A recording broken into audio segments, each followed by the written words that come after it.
Hola, soy Emi y esto es Lex Machina. Hoy quiero que nos preguntemos algo fundamental.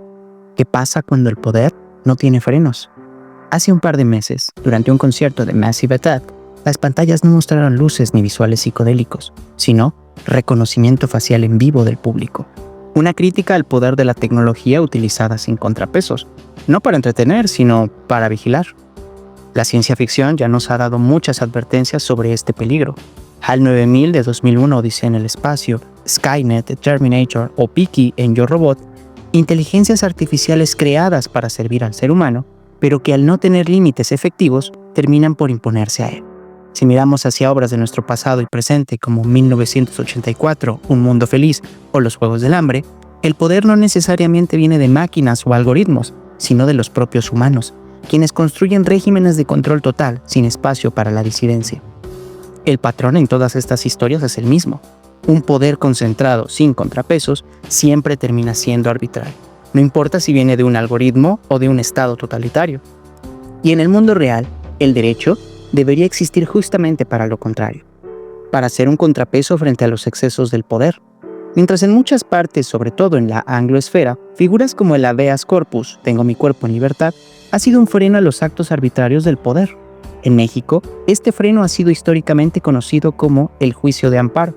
Sin embargo, como veremos a continuación, este mecanismo no solo se encuentra bajo amenaza, sino que además requiere una reforma mucho más profunda de lo que se está planteando en las cámaras. Hace meses, en el concierto de Massive Attack, las pantallas hicieron algo más que solo decorar. Mostrar un reconocimiento facial en vivo del público. Fue una performance, sí, pero también una advertencia. La tecnología que hoy sirve para innovar también puede utilizarse para identificarnos y mantenernos en control. Hoy, la hipervigilancia ya no es solo ciencia ficción. Vemos sistemas de reconocimiento facial conectados a bases de datos estatales en China, programas de recolección masiva de metadatos y escucha electrónica en democracias occidentales, así como softwares que analizan nuestra interacción en redes sociales para perfilar y predecir nuestros comportamientos, ya sean políticos o de mercado. Documentales y reportajes recientes han evidenciado cómo estas tecnologías funcionan en la práctica para capturar datos, rostros, cruzar los datos biométricos de las personas y actuar en tiempo real para ubicarlas. Entonces viene la pregunta práctica. ¿Tienen las leyes un freno para estas arbitrariedades? La respuesta correcta es a medias. Existen marcos que han intentado proteger la privacidad y establecer límites. Sin embargo, su eficacia ha dependido siempre de tres cosas. Primero, la calidad de las leyes. Segundo, la independencia y capacidad de los órganos supervisores para ejercer acciones concretas. Y por último, la voluntad política para aplicar sanciones cuando es que hace falta. Veamos un par de ejemplos comparados. En la Unión Europea, por ejemplo, con su jurisprudencia sobre vigilancia masiva derivada del juicio Sakharov contra Rusia o Big Brother Watch versus el Reino Unido, el Tribunal Europeo de Derechos Humanos ha dicho claramente que la intercepción y el tratamiento masivo de comunicaciones necesitan salvaguardas claras, límites legales y supervisión independiente hecha por humanos. Además, la Unión Europea aprobó el AI Act, que clasifica riesgos y exige obligaciones estrictas para sistemas de alto riesgo, incluyendo el uso de inteligencia artificial en la vigilancia masiva, imponiendo transparencia y controles humanos. Estas herramientas son fuertes en el papel y han creado precedentes útiles para exigir responsabilidad a estas empresas. Japón y Corea del Sur, por su parte, no se han quedado atrás. Ambos han reforzado sus marcos de protección de datos. Japón actualizó su Act on the Protection of Personal Information y la Personal Information Protection Commission impulsa reglas más estrictas para el uso de biometría. Corea, con su TIPA, tiene una regulación muy exigente y prácticas sancionatorias activas. Dicho esto, las leyes por sí solas no detienen usos sospechosos cuando la seguridad nacional o el orden jurídico se invoca como justificación, como cuando hay una filtración de datos o un hackeo masivo por parte de Corea del Norte. Si bien en México existen normas en materia de protección de datos, regulación sanitaria, así como el juicio de amparo, el problema real aquí no se trata de la letra, sino de la aplicación, las lagunas, así como la capacidad institucional para supervisar tecnologías sofisticadas, que a veces nuestras autoridades ni siquiera entienden. Casos como el uso indiscriminado de Pegasus o la ausencia de controles fuertes sobre las bases biométricas, así como las 2 filtraciones experimentadas de datos sensibles por nuestros últimos 2 gobiernos, han demostrado que la exposición ocurre en la práctica, aun cuando existen normas en el papel. Y ahora, ¿qué pasa con nuestros neuroderechos y la manipulación algorítmica que sufrimos en redes sociales? La conversación pública ha demostrado que los algoritmos pueden moldear nuestros comportamientos. Desde el PageRank, que ordena lo que vemos en búsquedas de Google, hasta las técnicas de microtargeting explotadas por Cambridge Analytica para perfilar votantes, nos han demostrado que esto ya no es puro tecno-hype, son efectos mediables y medibles sobre la opinión y la atención de los usuarios. Cuando las plataformas optimizan para la atención, también se optimizan para la adicción y la polarización de los usuarios. Surge de aquí la idea de la protección de nuestros derechos neuronales, proteger la privacidad mental, la libertad cognitiva y evitar manipulación directa del pensamiento o de la toma de decisiones mediante tecnologías que actúen sobre procesos neuronales o que utilicen perfiles neuroconductuales para alterar nuestro comportamiento, ya sea político o de consumo. Hay fuertes iniciativas públicas y académicas en este sentido. Por ejemplo, la agenda impulsada por el científico Rafael Yuste, y debates en foros internacionales en materia de soberanía neuronal. Pero aún faltan marcos jurídicos efectivos y armonizados que impidan usos peligrosos de nuestros datos e interacciones en redes sociales. Entonces, ¿la ley frena la hipervigilancia y protege verdaderamente nuestros neuroderechos? En resumen, algunas leyes y sentencias han sentado bases valiosas, sobre todo en la Unión Europea y ciertos países asiáticos. Sin en cambio, en la práctica, su eficacia es desigual. La tecnología corre rápido, los algoritmos se sofisticaron, y donde hay vacíos institucionales o captura política, cuando el poder no tiene frenos, la ley simplemente no alcanza. Ahí está el peligro real. No tanto un robot tirano, sino gobiernos o corporaciones quienes utilizan esta tecnología para concentrar el poder y normalizar las arbitrariedades, así como los usos irracionales del poder público, como cuando escuchamos a un policía decirnos: "Por eso, joven", cuando intenta hacer una revisión de rutina sin orden judicial o una flagrancia justificada. La pregunta central se mantiene: ¿qué pasa cuando el poder no tiene frenos? Cuando el freno falla, la vigilancia se transforma en control, el control en castigo preventivo, y la sociedad pierde espacios de autonomía y deliberación. Por eso el debate no es solo técnico, es político y jurídico, y por eso herramientas como el amparo, este botón de emergencia que contamos los mexicanos, importan, aunque también necesitan reformas y fortalecimientos para la era de los retos digitales. El juicio de amparo en México lo podemos describir muchas veces como este botón de emergencia que tenemos los ciudadanos frente al poder. La figura de la suspensión provisional ha permitido frenar actos de autoridad mientras un juez analiza la constitucionalidad del mismo.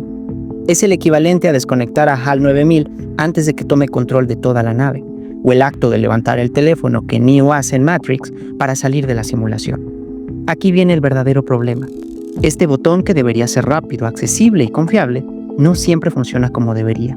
El juicio de amparo hoy es lento, costoso, técnico y muchas veces inaccesible para quienes más lo necesitan.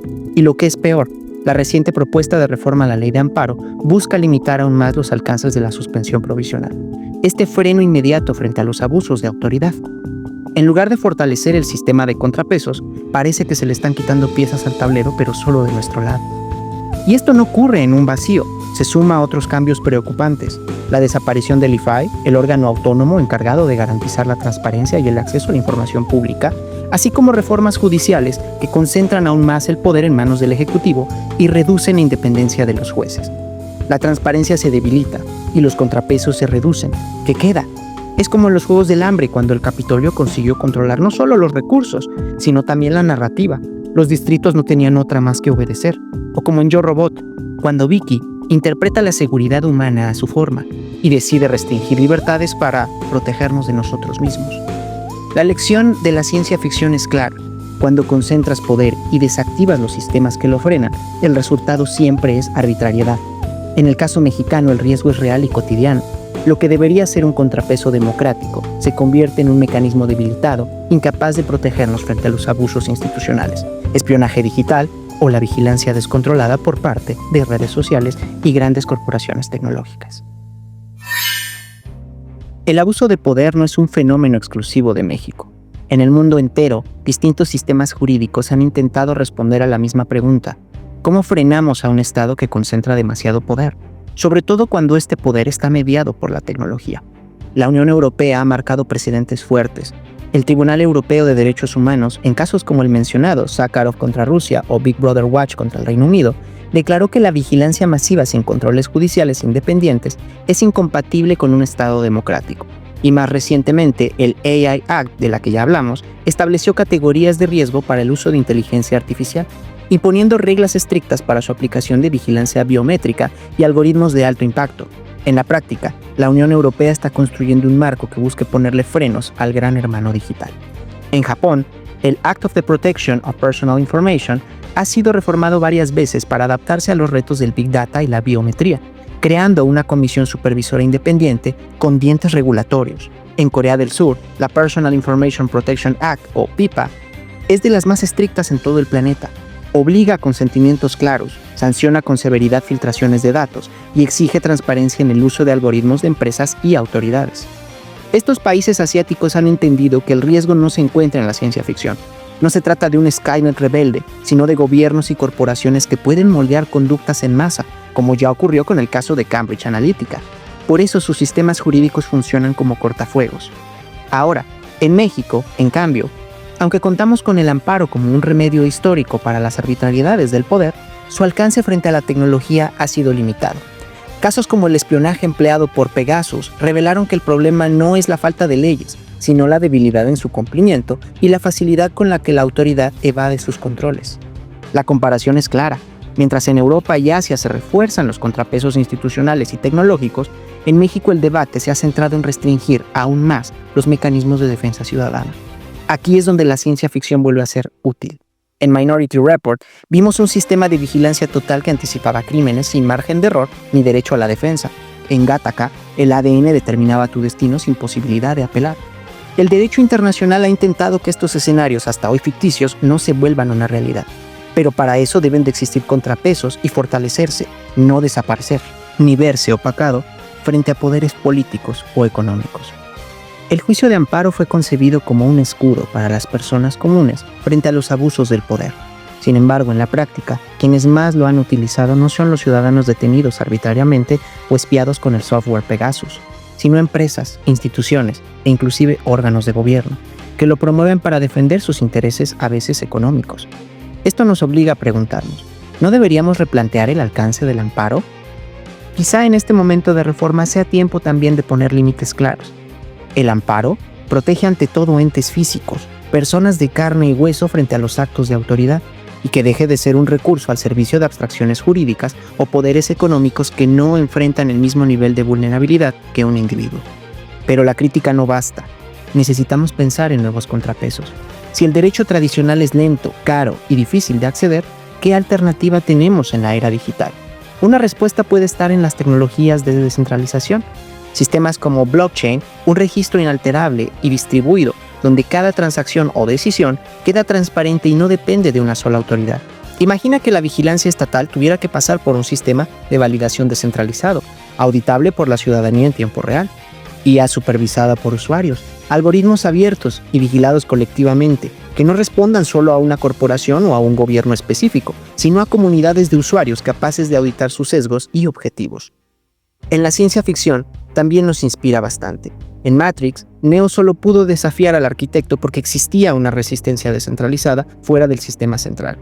En Ready Player One y los Juegos del Hambre, los jugadores solo pudieron imaginar un espacio donde el poder no estaba en una sola mano, sino compartido, hasta que se plantearon estos cuestionamientos. El punto es claro, no basta con defender estos contrapesos viejos que ya no funcionan bien. Necesitamos imaginar y construir contrapesos nuevos, que usen la misma tecnología que hoy amenaza nuestra libertad, pero puesta al servicio de la ciudadanía. Si el siglo XX nos dio el juicio de amparo, el reto del siglo XXI será inventar un equivalente digital. Un sistema que no dependa de confiar ciegamente en autoridades, sino en mecanismos transparentes, descentralizados y abiertos. Solo así podremos responder a la pregunta que nos trajo hasta aquí. ¿Qué pasa cuando el poder no tiene frenos? La respuesta debería de ser, ¿qué frenos le pondremos juntos al poder? Con derecho y tecnología.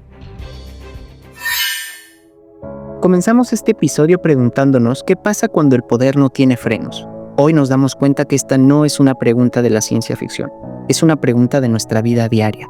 En México, Este freno ha sido históricamente el juicio de amparo, nuestro botón de emergencia frente al abuso del poder. Pero si se limita aún más a la suspensión provisional, este botón dejará de ser inmediato, dejará de ser útil y dejará de ser un freno real. Imagina estar dentro de la nave con HAL 9000, en un mundo donde Skynet o el Gran Hermano vigilan cada paso. El único interruptor de seguridad está ya frente a ti. ¿Qué pasa si lo desactivan justo cuando más lo necesitamos? El derecho, como la ciencia ficción, nos advierte que el poder sin límites se convierte siempre en arbitrariedad. Y lo inquietante es que no hace falta de un robot rebelde ni de un estado distópico. Basta con ir apagando poco a poco los contrapesos que nos protegen en contra de las arbitrariedades ejercidas por el poder. Así que la pregunta con la que quiero cerrar es esta. ¿De verdad estamos dispuestos a vivir en un país donde, ante un abuso de poder, ni siquiera exista un botón de emergencia que podamos presionar? Porque si ese día llega, no necesitaremos máquinas para perdernos en una distopía. Nosotros mismos la habremos construido. Y hasta aquí el episodio del día de hoy. Les agradezco mucho haberme regalado un poco de su tiempo para pensar juntos sobre un tema que nos corresponde a todos: el poder, la vigilancia y los frenos que necesitamos para no caer en arbitrariedades. Ahora me interesa leerles a ustedes. ¿Qué opinan? ¿Deberíamos limitar el amparo para que proteja a las personas antes que instituciones y empresas? ¿Existen mejores mecanismos para frenar los abusos del poder en la era digital? ¿Les gustaría que profundicemos más en ejemplos como el caso Pegasus, el AI Act europeo o alguna de las obras de ciencia ficción mencionadas el día de hoy como Ready Player One? Déjenme sus comentarios aquí abajo, prometo leerlos, contestar los más interesantes en el siguiente video. Si les gustó este episodio, no olviden apoyarme con un like, proponiendo temas para el próximo episodio y suscribiéndose al canal, así como activando su campanita para que YouTube les avise cuando subamos nuevos episodios. Les dejo las ligas de fuentes y lecturas afines en la descripción del video. Si creen que este tema puede interesarle a alguien más, compártanlo. Eso nos ayuda muchísimo a que sigamos creciendo esta comunidad de ciencia, derecho y filosofía. Nos vemos en el próximo viaje y mientras tanto, sigámonos cuestionando: ¿qué pasa cuando el poder no tiene frenos?